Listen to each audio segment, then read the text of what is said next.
I don't like to argue, so I say nothing and fume for days.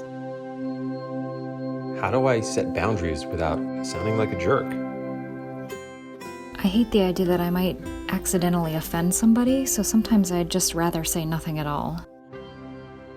Welcome to the Language Alchemy podcast, and thank you for joining me. This is your host, Alejandra Siroca, a transformative communication teacher and coach devoted to helping you have more peace and more harmony in your life and all your relationships.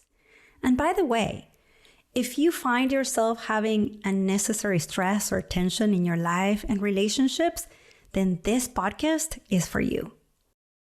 Because today we are going to talk about the relationship between tension and stress and the language you speak. And you're also going to learn how your language has a transformative or alchemical power that can decrease that tension and stress in your life and your relationships. But first, let's remember what alchemy is. Alchemy is a process of transformation in which we take an ordinary element like lead and we let it transform into an extraordinary element such as gold. You can say that in this podcast as a whole, as well as and especially in this episode, you are going to hear how to take your language, an ordinary element, through an alchemical process of transformation that will turn your language into communication gold. But we need to acknowledge something important, something else before we can move on. Something that Steven Pinker, cognitive psychologist, linguist, and author of many books on language and cognition, writes about. He says that since language comes so naturally for us humans that unless we are a language professional, such as a linguist, a language teacher, an interpreter, a translator, or maybe a language enthusiast, we don't think much about our language. In fact, we tend to take our language for granted. We take our language for granted like we take our breath for granted. And you most likely know that when you become more aware about your breath and you become more conscious and have more choice as to how to use your breath, because maybe you've learned pranayama techniques in a yoga class or breathing exercises in a mindfulness or meditation retreat, then you know that when you are more conscious around your breath, you can decrease your tension and stress and increase your physiological and emotional well-being. The same goes for your language. Once you start to notice your language and you use it more consciously, you can also increase your physiological and emotional well-being. And when this happens, you also increase your relational well-being because you and I, like all humans, we are relational beings. So we need to take care of our relational well-being. So what can happen when we take our language for granted? And how can language have this alchemical power? Let's say that a friend calls you on the phone to invite you to an event that you don't really feel comfortable going. However, even though this is not something you really want to do, you say yes. Then from the moment you said yes, you can't stop thinking about that yes. You spend hours in your internal dialogue, going back and forth, rehashing that phone conversation in your head. You use a lot of language to figure out what to do or maybe what to say to your friend if you're leaning towards getting out of the situation. A few days go by and you've already used a lot of brain power having all these conversations in your head, and it can be exhausting. Talking to yourself about this shows up in your meditation practice as you try to focus on work, or even at night when your body needs to relax and sleep. And this can be annoying. It can add unnecessary stress and tension. This yes, which is something you tend to say often when you would rather say no, is a habitual use of language.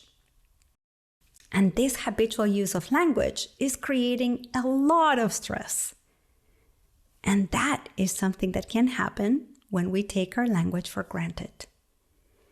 What's more, some of that language that's showing up in your internal dialogue that you've been hearing for days, replaying these conversations in your head, is a language of criticism. Probably a language that labels you as a bad friend if you don't go, as a selfish or rude person if you say no, maybe even as a victim who's trapped and needs to sacrifice themselves because that's what good people do. Maybe you label yourself as weak, who lets other people walk all over you. And in your internal dialogue, you even have criticisms towards your friend because they are your friend and they should know that you don't like these kind of events. So how inconsiderate of them to put pressure on you and invite you to this kind of thing. See? That habitual language is creating unnecessary tension not only with yourself, but also in your relationship with your friend. The thing is that you've said this habitual yes so often throughout your life that it's become a pattern. It's something that springs out of your mouth like a jack in the box, but without you actually choosing to open that box. And this is another thing that can happen when we take our language for granted. You use language to communicate, but without being conscious of it. And then what happens is that you have no choice about what to say or how to say it. Of course, this doesn't have to be that way.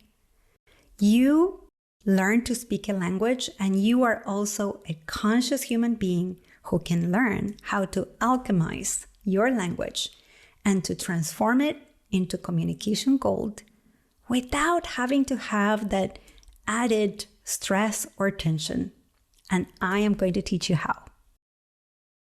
In the practice of alchemy, we take that ordinary element, in this case, saying yes habitually, and we have it go through a transformative process that in alchemy has 3 transformative phases.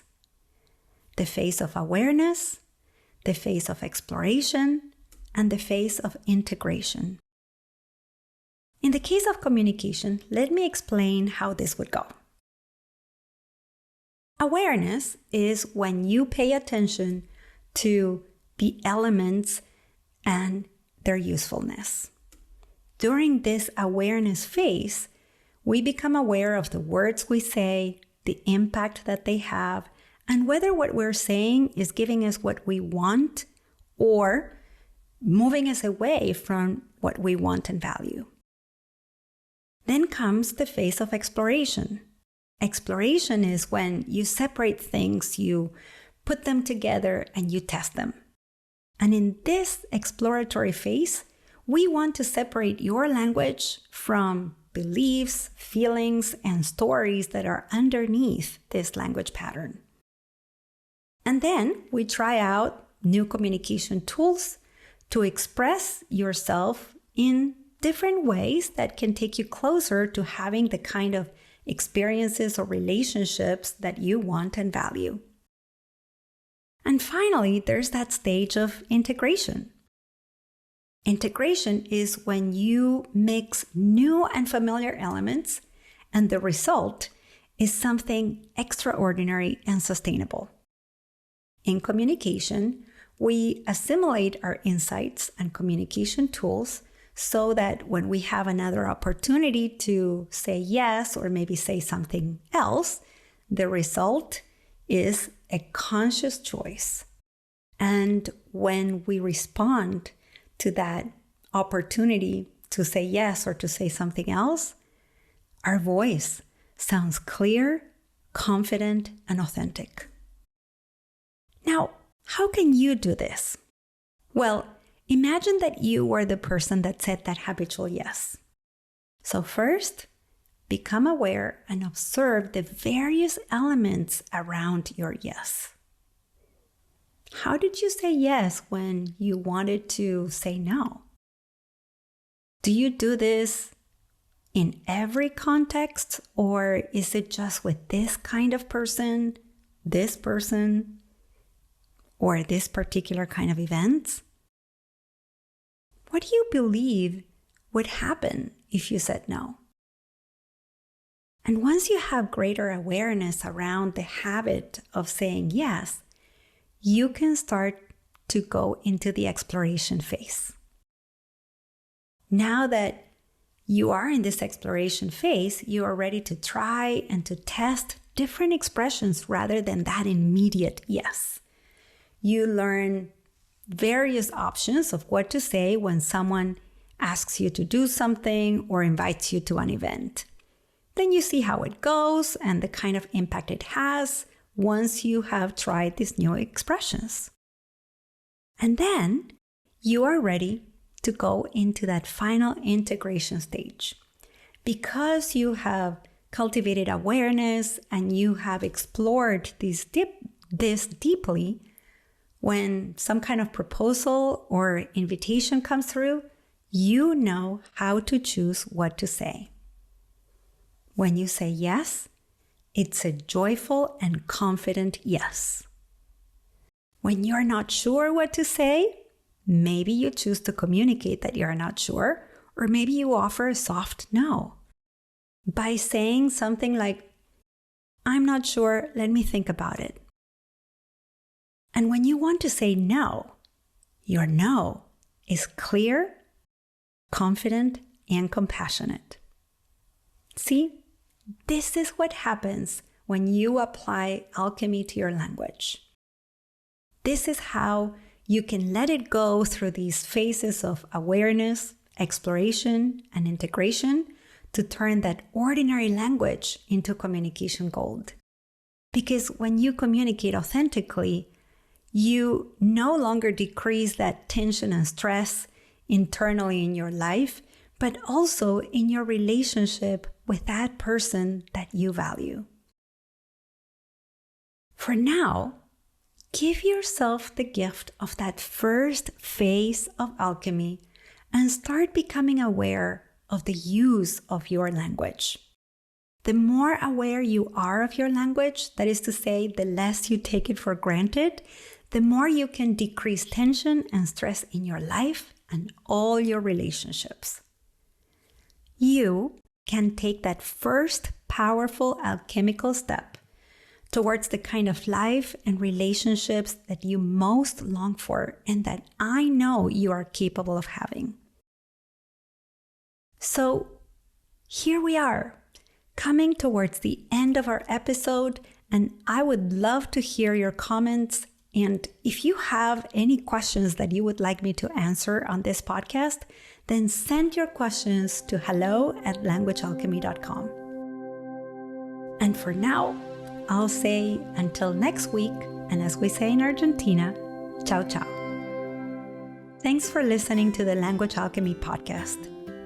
A special thanks to my clients Danielle and Tristan for encouraging me to create this podcast. Original music by Gary LaPoe. You can check more of Gary LaPoe's music on Spotify, and for links and show notes, visit languagealchemy.com.